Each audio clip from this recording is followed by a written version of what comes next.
Вы глядзіце і слухаеце канал «Гісторыя на свабодзе». З Прагі вас вітае Сергей Абламейка. Што такое паны рада або рада Вялікага княства Літоўскага? Што такое вузкая рада паноў рады? І чаму на пачатку існавання гэтай структуры там не было русінскай арыстакратыі, толькі балцкая?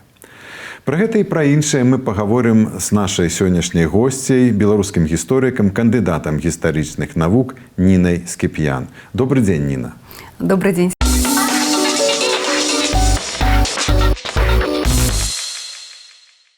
Давайте пачнём з самага пачатку. Калі з'явілася рада Вялікага княства Літоўскага, якую яшчэ называюць панамі радай, і што ўваходзіла ў функцыі гэтага органу? Першапачаткова, калі мы кажам менавіта ўжо пра раду Вялікага княства Літоўскага, мы можам казаць пра гэта на момант кіравання Вітаўта. Адпаведна да гэтага таксама існавалі радныя структуры, якія мы можам знаходзіць аналогіі паўсюль у свеце, у Еўропе. І паны рады не былі выключэннем з гэтага. Вітаўт вакол сябе фарміруе кола сваіх прыхільнікаў і, адпаведна, кола давераных асобаў, з якіх і складаецца паны рада. Адпаведна, для таго, каб патрапіць у паны рады, гэта былі людзі, асабіста адданыя вялікаму князю літоўскаму, на меркаванні якіх ён спалягаецца ў розных пытанняў. Ад пытанняў знешняй палітыкі да пытанняў фінансавых, да пытанняў унутраных палітыкі. Калі паглядзець падручнікі па гісторыі, так выглядае, што гэта не толькі дзяржаўны орган, але як бы такі гурток магнатаў, вельмі багатых людзей, якія валодалі вялікімі надзеламі зямлі. І это быў такі як бы клас, і пра іх пісалі, што яны валодаюць зямлёй з поўным правам і панствам. Вот это панства, таму іх называлі як бы панамі. І от калі глядзіш на 15 стагоддзе, то ў паны раду ўваходзілі толькі католікі. Там не было прадстаўнікоў праваслаўнай, русінскай, лепш сказаць, арыстакратыі Вялікага княства Літоўскага. Чаму так было? На мой погляд, гэта пытанне мусім раздзяліць на дзве часткі і развесці па перыяду, таму што паны рада, як я ўжо зазначыла, пачынаецца ў нас з 14 стагоддзя фарміравання, а сканчваецца аж на 18 стагоддзе, калі мы кажам пра гэтую структуру. І, адпаведна, у кожным этапе свайго развіцця яна была іншай. Калі мы кажам пра першапачатковы момант узнікнення, то, безумоўна, гэта, як я адзначыла, былі асабістыя дарацыі Вялікага князя Літоўскага, і на той момант мы яшчэ не можам казаць, што гэта былі магнаты. Так, безумоўна, яны былі панамі. Калі мы возьмем дакументацыю, калі мы паглядзім архівы, да іх звярталіся як да паноў, як да нашых консулаў, да нашых дарадцаў, калі мы бярем лацінскую тэрміналогію. Але пры гэтым яны не валодалі вялікімі зямельнымі ўладаннямі. Гэтая ідэя набліжанаму колу прыходзіць у галаву ў момант развіцця дзяржаўнасці, развіцця цэнтралізаванай дзяржавы, і на працягу 15 стагоддзя гэта ўсё адбываецца. Там працавала некалькі чыннікаў. Перш за ўсё, ён быў звязаны з тым, што Вялікі князь Літоўскі становіцца адначасова каралём польскім, адбываюцца адходы ў карону польскую, і ўсё больш і больш паўнамоцтваў вярхоўнага кіраўніка дэлегуецца прадстаўнікам эліт, палітычных эліт. А якая ж палітычная эліта, калі яна не валодае нейкім фінансавым падмуркам? Адпаведна, мы знаходзімся ў сярэднявеччы, ранні новы час, ранні мадэрны час. Адзін з самых вялікіх чыннікаў паспяховасці – гэта зямельная ўласнасць. І вось паступова вярхушка, яна пачынае фарміраваць свае латыфунды, якія пасля мы можам, канешне, казаць, што гэта былі як панства, таму што яны хацелі быць падобным вялікаму князю. Яны хацелі быць падобнымі спадчынным князям. Тут варта ўзгадаць Гедымінавічаў, у якіх былі гэтыя ўладанні, і якія ўплывалі на палітычную структуру. І ім не было патрэбы ўваходзіць у складнік паноў рады. І вось тут мы звяртаемся да другой часткі вашага пытання наконт таго, чаму ж там былі каталікі. Таму што праваслаўныя валодалі ўласнасцю, яны ўплывалі на палітычнае жыццё краіны без таго, каб была неабходнасць рабіць кар'еру ў дзяржаве. Яны правам нараджэння прымалі рашэнні. Яны правам нараджэння ўплывалі на ўсе чыннікі жыцця. Там была, у панаха радзе была вузкая рада, яшчэ такі орган. Хто ўваходзіў у гэтую вузкую раду? Што гэта былі за людзі? Класічна лічыцца, што гэта 5 вышэйшых урадных пасадаў. Гэта ваявода Віленскі, кашталян Віленскі, ваявода Троцкі, кашталян Троцкі і біскуп Віленскі. Насамрэч, гэта не абавязкова былі 5 асобаў. Гэта магло быць 3 асобы, гэта магло быць 6 асобаў. Гэта залежала ад таго, колькі людзей з агульнага складу паноў рады знаходзілася, напрыклад, у Вільні ці у месцах, дзе адбываліся сеймы для прыняцця рашэнняў. Так? І звычайна вузкая ці найвышэйшая рада, яна прымала рашэнні, скажем так, між сеймавым перыядзе. Калі сейм не працаваў, усе былі распушчаны, раз'ехаліся па дамах, нехта знаходзіцца пры двары Вялікага княства Літоўскага, напрыклад, у кароне польскай, і вось яны застаюцца на месцы для аператыўнага прыняцця рашэння. Я бы сказала, што гэта можам назваць такую аператыўны штаб для хуткага рэагавання. Ну, гэтая пяцёрка, паводле пералічаных пасадаў, пазіцый, яна, конечно, была каталіцкай. Яны былі католікамі паводле веравызнання. Мы зараз не гаворым, на якой мове яны гаварылі, нічога, проста католікамі. І вось цікава, што ў гутарцы з нашым каналам, інтэрв'ю, якое нам даваў літоўскі гісторык, вядомы прафесар Альфредас Бумблаускас, ён сказаў, што ў пачатку 16 стагоддзя кароль і вялікі князь літоўскі Жыгімон I стары спецыяльна прасіў прабачэння у членаў паноў рады за тое, што ўключыў тады першага праваслаўнага пана Канстанціна Астрозскага. І тады ж Бумблаускас сказаў, што вось з гэтага моманту можна лічыць, што ўжо ў 16 стагоддзі Вялікае княства Літоўскае стала не толькі літоўскім. Як бы вы гэта пракаментавалі? Ну, па-першае, з прабачэннем гэта перабольшванне адназначнае з таго, што я чытала з актавых крыніц. Я гэтага не пабачыла і не ведаю гэтага дакладна, але, безумоўна, прызначэнне Канстанціна Астрожскага у раду першым ураднікам. Там не ішло, там гэты канфлікт не ішоў праз прызначэнне яго ці намінацыю ў паны рада.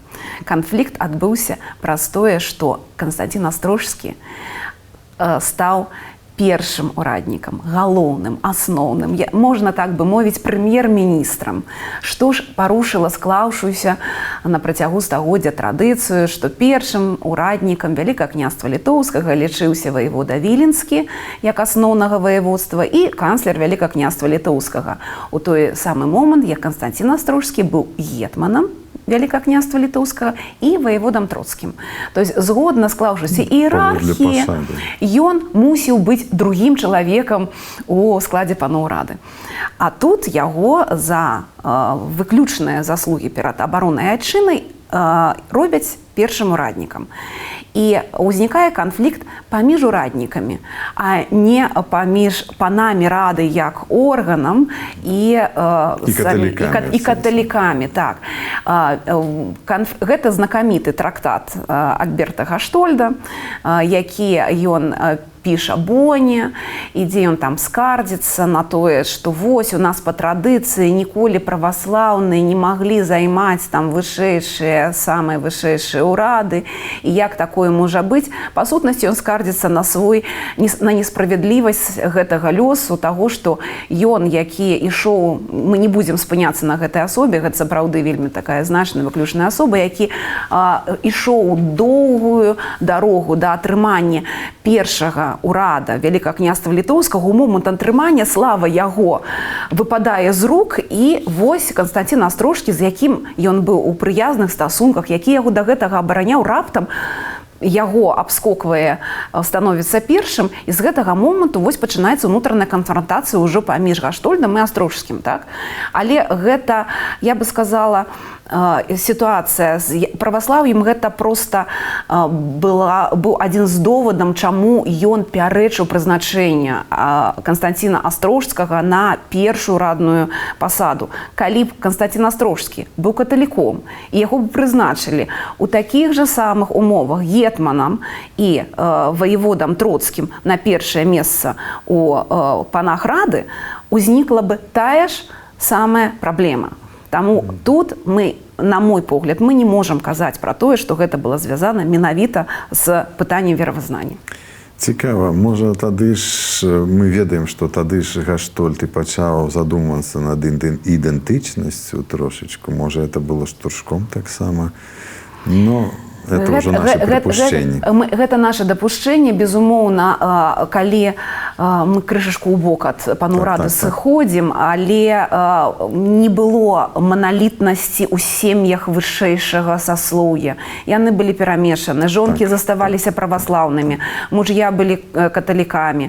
А калі мы ўжо пойдзем далей, то там ужо пачынаецца рэфармацыя, ўжо пачынаецца зусім іншыя гісторыі. Ну, але все ж яшчэ трошечку пра паноў рады. Былі там яшчэ апрача Астрожска нейкія праваслаўныя ці людзі проста грэцкага закону, калі ўжо унія пачалася? Ну, калі унія пачалася, безумоўна, па-першае, мы можам узгадаць князей крыві. Так, гэта Гедымінавічы, яны былі праваслаўнымі. Алелькавічы, ну, Алелькавічы гэта наша ўсё, я бы сказала. Пасля можна тут узгадаць сангушкаў. Сангушкі захоўвалі сваё праваслаўе і на працягу стагоддзяў уплывалі, вельмі істотна ўплывалі на палітычны ландшафт Вялікага княства літоўскага. Гэта мы калі кажам пра арыстакратыю, так? Калі мы кажам пра магчымасці кар'ераў, то, безумоўна, іншыя роды, яны таксама заставаліся, маглі заставацца праваслаўным. Магчыма, гэта ім абцяжарвала кар'ерны рост, але тыя ж самыя Валовічы, некаторыя з іх былі праваслаўныя, некаторыя з іх былі пратэстантамі, і пры гэтым яны ўваходзілі ў складнік паноў рад, ці, скажам так, уваходзілі ўжо ў склад сената, які, па сутнасці, гэта была структура, якая брала свае вытокі таксама з пашыраных паноў рад, так? Калі мы паглядзім на статыстыку, то ў сярэднім на працягу полутора стагоддзяў, калі мы вось возьмем ад 1522 года, у момант уключэння ў раду Канстанціна Астрожскага, і да 1668 года, калі ўжо знікае абсалютна прадстаўніцтва праваслаўных, то ў сярэднім вагалася колькасць удзелу праваслаўных ад 1 до 5 чалавек, які ўваходзілі ў склад паноў рады. І ў гэтай сітуацыі таксама мусім памятаць, што пасля заключэння Люблінскай уніі некаторыя даследчыкі уніатаў адносяць да, напрыклад, каталікоў, і некаторыя даследчыкі думаюць ўсё ж такі пра тое, што яны былі больш да праваслаўных. Я ўсё ж такі схіляюся да думкі, што гэта быў шлях да канверсію каталіцтва, таму вось у гістарычным моманце, у гэтым гістарычным моманце, магчыма, іх цяжка ўжо лічыць праваслаўнымі. Ну, яны, канешне, не былі праваслаўнымі, але для 16 стагоддзя відавочна былі русінамі і прадстаўнікамі так званага грэцкага закону. Безумоўна, так, і вызнавалі веру грэцкую, так. Так. Але мы ведаем з гісторыі, што ў статуце 1588 году ўжо не былі прапісаныя дакладна функцыі і адказнасць паноў рады. Яна ўжо далей дзейнічала як бы па традыцыі. Калі яна перастала існаваць? Афіцыйна яна перастала існаваць, калі я не памыляюся, ў 1795 годзе. І звязана гэта было з падзеламі Рэчы Паспалітай, безумоўна. І функцыі яе, яны мяняліся, але па сутнасці яны трансфармаваліся і да стану нашага сучаснага, скажем так, кабінета міністраў і міністэрстваў, таму што кожны ўрад пад сабой меў ураднік, пад сабой меў свой штат служэбнікаў, які забяспечваў бесперапынную працу гэтага ўрада. І яшчэ одно пытанне, пра якое мы гаварылі перад тым, як пачаўся запіс нашай перадачы. Літоўскі гісторык Нік Жантайціс, дырэктар Інстытута гісторыі Акадэміі навук Літвы, у гутарцы з нашым каналам казаў, што прыняцце каталіцтва было сацыяльным ліфтам, дзяржаўным ліфтам у Вялікім княстве літоўскім. Як прыклад ён прыводзіў даследаванне нейкай, яно было зроблена раней нейкай маладой даследчыцы і казаў, што яе гіпотэза гэтая вытрымала праверку часам, і як бы ён згодны з гэтым, што каб зрабіць кар'еру у Вялікім княстве літоўскім у 16-17 стагоддзі трэба было прымаць каталіцтва ці уніяцтва. Ці не здаецца вам, што тут ёсць нейкая блытаніна, бо Вялікае княства літоўскае было ўжо часткай большага аб'яднання, і ўсё больш рос уплыў Польшчы і гэтых традыцый. І ці можна так гаварыць, што это было сацыяльным ліфтам прыняцця каталіцтва ці не? На 16 стагоддзе я з гэтым паспрачалася. Нават на другую палову 16 стагоддзя я бы з гэтым вельмі моцна паспрачалася. Калі, напрыклад, вось у мяне з сабой падрыхтаваная статыстыка, калі мы паглядзім нават на склад сенатараў Вялікага княства літоўскага на другую палову 16 стагоддзя, то заўважна, што пратэстанты былі ў большасці ў адрозненне ад каталікоў.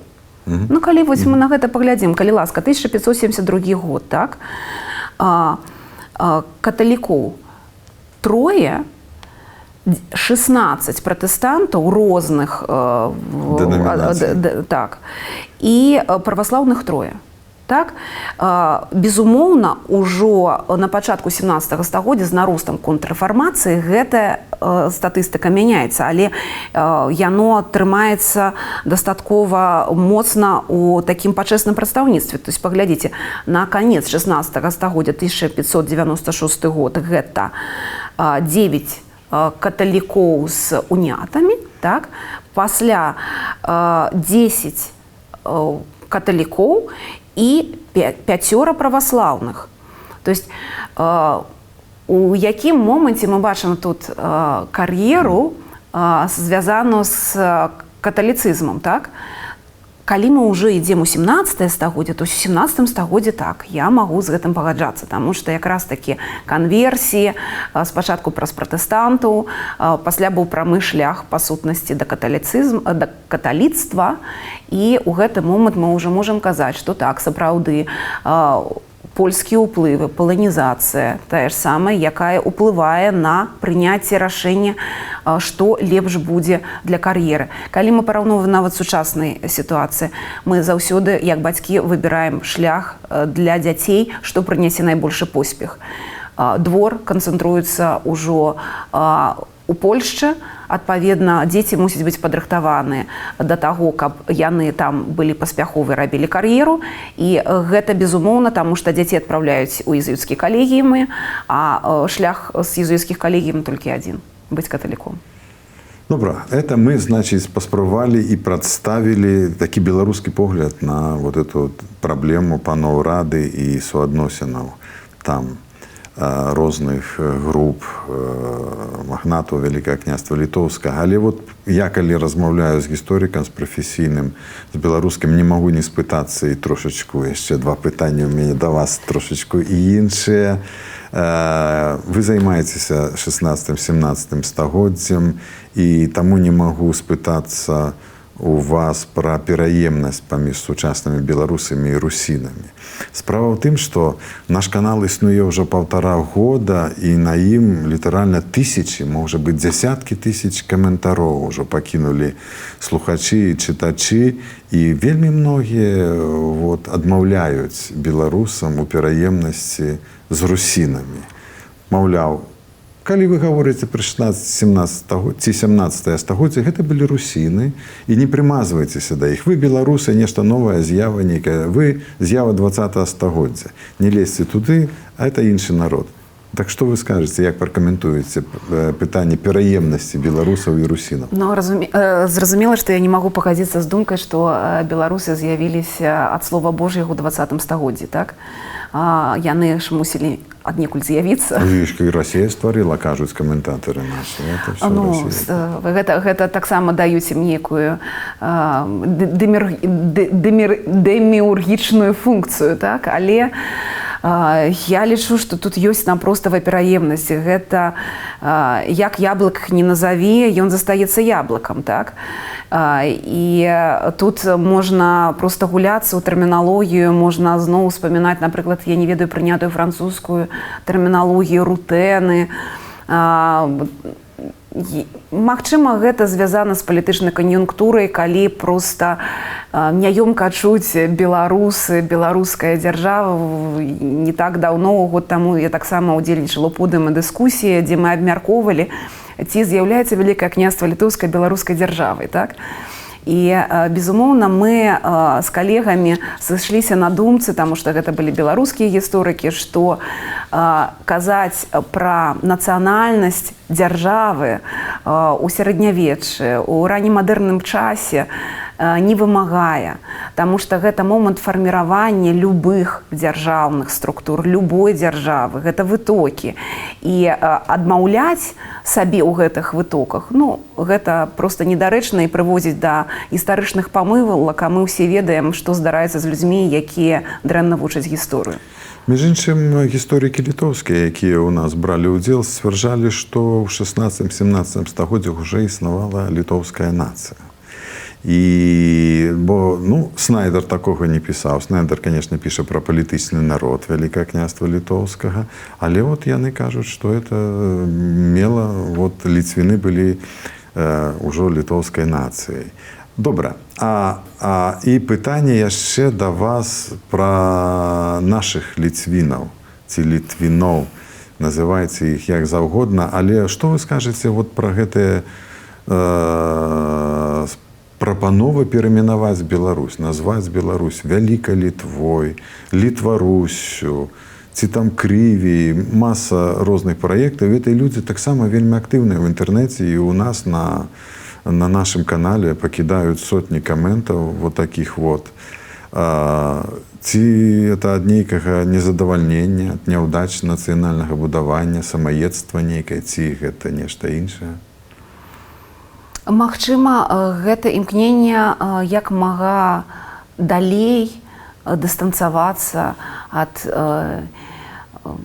каланіяльнай спадчыны. І калі бачыцца рызыка ў падабенстве назваў, я магу толькі меркаваць, што маецца пад гэтым на ўвазе, адмаўленне ад славянскасці, таму што ўсё ж такі Беларусь гэта і да гэтага часу гэта поліэтнічная дзяржава, гэта поліэтнічная краіна з рознымі культурамі, нягледзячы на тое, што яна славяназаваная, нягледзячы на тое, што людзі размаўляюць на рускай і на беларускай мовах, так? Але пры гэтым вялікі балцкі субстрат ці балцкі складнік мы маем і ў прозвішчах, у тапаніміцы і паўсюль. Безумоўна, гэта дае падставы для ўзнікнення падобных ідэяў. Але, на мой погляд, адмаўляць